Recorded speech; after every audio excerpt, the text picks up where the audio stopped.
દોસ્તો, મારી ગુજ્જુની મોજ ચેનલમાં આપનું સ્વાગત છે। આજના વિડીયોમાં આપણે વાત કરવા જઈ રહ્યા છીએ કે જુઓ, આજે તો સંજયભાઈ રણજીતભાઈ કાજલબેની બાના ઘરે ગયા અને જુઓ દિવ્યાંશ તો આજે મામાના ઘરે આવવા માટે કેટલું રડવા લાગ્યો। જુઓ, એ તો કહે છે કે મારે તો મામાના ઘરે જ જવું છે અને કાજલબેની બા અને દિવ્યાંશને લઈ તેઓ શોપિંગ કરવા ગયા।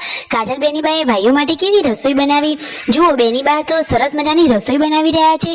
તો બંને ભાઈઓ કાજલબેનના ઘરે શું રોકાવાના છે? શું કાજલબેન એમની સાથે અહીંયા પિયર આવવાના છે કે નહીં? અને આવશે તો ક્યારે આવશે, કેટલા દિવસ રોકાશે?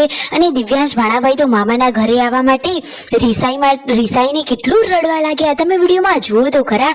તો દોસ્તો, એ બધી જ માહિતી મળશે તમને મારા આ વિડીયોમાં। મારી ચેનલ ઉપર નવા હોય તો ચેનલને ફટાફટ લાઈક શેર એન્ડ સબસ્ક્રાઇબ કરી દો। Full video in life of Thakor channel દોસ્તો, ફૂલ વિડીયોની લિંક ડિસ્ક્રિપ્શનમાં મૂકેલી છે, ત્યાં જઈ તમે આખો વિડીયો વોચ કરી શકો છો। આવી ટૂંકી ટચુકડી લાઈવ લેટેસ્ટ ટ્રેન્ડિંગ માહિતી મેળવવા માટે કરી દો મારી ચેનલને ફટાફટ સબસ્ક્રાઇબ। તો ચાલો દોસ્તો, વધારે ના ન જોતા આપણે વિડીયોની શરૂઆત કરી દઈએ છીએ। તમે વિડીયોમાં લાઈવ નિહાળી રહ્યા છો કે સંજયભાઈ અને રણજીતભાઈ પહોંચી ગયા છે કાજલબેની બાના ઘરે સરગાસણ। તો જુઓ, ભાઈઓને જોઈ બેની બા તો એકદમ ખુશ થઈ ગયા। જુઓ, અને બેની બા ભાઈઓ માટે સરસ મજાની રસોઈ બનાવી રહ્યા છે અને ભાઈઓને જોઈ કાજલબેની બાના ચહેરા ઉપર ખુશીઓ છવાઈ ગઈ છે। તો કાજલબેની બા હંમેશા આમ જ હસતા રહે। જુઓ, અને કેટલી માન મર્યાદા સાથે તેઓ તેમના સાસરીએ રહે છે અને શિવને પણ તેઓ સરસ રાખે છે। દિવ્યાંશ ભાણાભાઈ તો આ બાજુ મોબાઈલ જોઈ રહ્યા છે। અને દોસ્તો, દિવ્યાંશની એક કલા તમને ખબર છે? એ તો કરણજીની કાર્બન કોપી છે।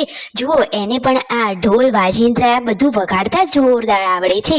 એને તો આજે હા સરકારી હા મોજવાળા સોંગ ઉપર જોરદાર મજાના રિધમ સાથે ઢોલ વગાડ્યો છે। દોસ્તો, આવડું નાનું બાળક છે છતાં એનામાં ટેલેન્ટ કેટલું છે।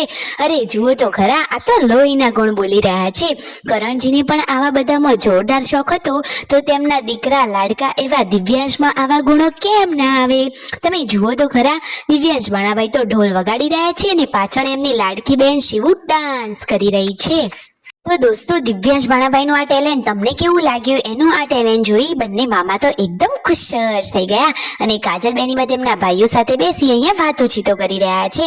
અને જુઓ, ફાઇનલી આજે કાજલબેની બા, દિવ્યાંશ ભાણાભાઈ અને બંને મામા બધા જઈ રહ્યા છે શોપિંગ કરવા માટે। તો જુઓ દોસ્તો, તેઓ અહીંયા મોલમાં પહોંચી ગયા છે અને જુઓ, રણજીતભાઈ અને સંજયભાઈ કહે છે કે ભાણાભાઈ તમારે શું લેવું છે? જે લેવું હોય બિંદાસ લઈ લો।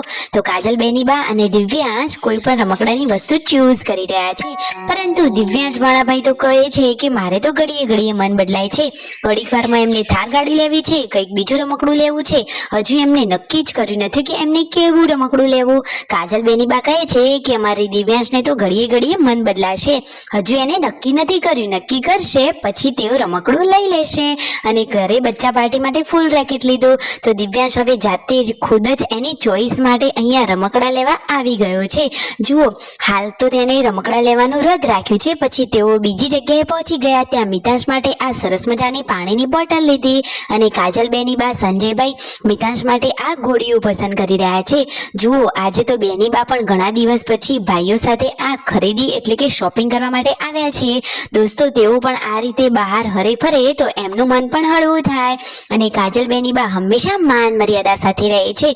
જુઓ, ભાઈઓની સાથે આવ્યા છે છતાંય તેમણે સાડી પહેરી છે અને સરસ મજાની માથે ઓઢેલી રાખી છે। આને જ કહેવાય સાચી મર્યાદા।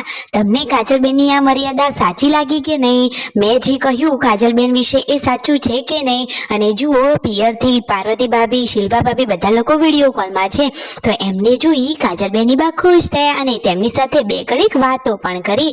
તો જુઓ, આજે તો ઘણી બધી શોપિંગ કરવાની છે। મિતાંશ માટે ઘોડીઓ, બાળકો માટે સરસ મજાની નેટવાળી જાળી લેવા અને દોસ્તો, આજે તો જુઓ, દિવ્યાંશ ભાણાભાઈ પણ કપડાની શોપિંગ કરી રહ્યા છે। કાજલબેન તેને શર્ટ પહેરાવી રહ્યા છે, પણ આ શર્ટ એને ના ગમ્યો, તો પછી એને આ બ્લેક શર્ટ પસંદ કર્યો। તો બ્લેક એન્ડ વ્હાઈટ પેન્ટનો આ સરસ મજાની જોડ તેની તૈયાર થઈ ગઈ। હવે જુઓ, અહીંયાથી કપડાની બધી શોપિંગ કરી હવે ક્યાં જવાનું છે? હવે જમવાનો ટાઈમ પણ થવા આવ્યો છે। તો દોસ્તો, કાજલબેની બા કહે છે કે મારે તો નથી જમવું, પરંતુ દોસ્તો જમવું તો પડે ને, હવે ઘણું મોડું થઈ ગયું છે, તો જમવાનો ટાઈમ થયો છે તો થોડુંક જમી લઈએ। કાજલબેની બા તો ના પાડી રહ્યા છે, પરંતુ જુઓ, દિવ્યાંશ માટે તો સરસ મજાના ઢોસા જેવી રેસીપી મંગાવી લીધી છે અને બાકીની પણ 3 ડીશનું તેમને ત્યાં કહી દીધેલું છે, તો ઓર્ડર આપી દીધો છે, તો ફટોફટ હવે જમવાનું આવી જશે. તો ત્યાંથી જમવાનું પતાવી હવે જુઓ દિવ્યાંશને ને કાજલબેની બાને મૂકવા તેમના ઘરે જઈ રહ્યા છે. પરંતુ દિવ્યાંશ તો કેવો રિસાયો છે, એ તો મામાના ઘરે આવવાની જીદ કરી રહ્યો છે. એ તો કહે છે કે મારે તો મામાના ઘરે જ જવું છે, પરંતુ કાજલબેનને ત્યાં અત્યારે શ્રીમંતનો એક પ્રસંગ છે એટલે તેઓ હાલ નથી જવાના. તો દિવ્યાંશ તો જોરથી રડવા લાગ્યું કે મારે તો મામાના ઘરે જ જવું છે. જુઓ સંજયભાઈ અહીંયાથી વિદાય લઈ રહ્યા હતા ત્યારે તેમનાથી પણ ભાણાની આવી સ્થિતિ જોવાતી ન હતી. પરંતુ હવે શું કરીએ? તો જુઓ કાજલબેની બા તેમના ભાઈને આવજો જજો કહી રહ્યા છે. અને ફાઇનલી જુઓ દિવ્યાંશ તો કેટલું રડી રહ્યો છે, પરંતુ ટૂંક સમયમાં મામા લેવા આવી જશે. સબસ્ક્રાઇબ.